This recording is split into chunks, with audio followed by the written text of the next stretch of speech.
is Kennedy from Our Friendly World, and today I'll be showing you how to do a foundation chain in crochet. This is a great way to start a lot of projects, and a lot of patterns start out this way, so it's a good skill to have. Start by making a slip knot and putting it on your hook. If you don't know how to make a slip knot, I have a video on this. You can watch it to figure out 2 different ways.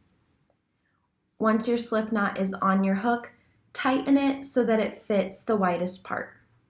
Now, keep your yarn tail out of the way, and you'll be holding your yarn that is attached to your skein. This will be your working yarn. To start your chain, we're just going to do a series of slip stitches or chains to make your foundation longer and longer. With your loop on your hook, yarn over, which means grab the yarn with your crochet hook. Pull it through the loop already on your hook and all the way off. Now you have 1 chain and you have 1 loop on your hook. Again, yarn over, pull through the loop.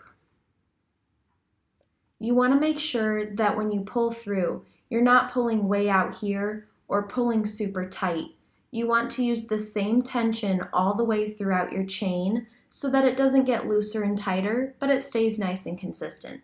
This can take a lot of practice sometimes, so feel free to try it over and over again. Again, you'll yarn over, pull through the loop. If it starts getting hard to hold on to your project, you can always move your fingers that are holding your project up closer to your hook.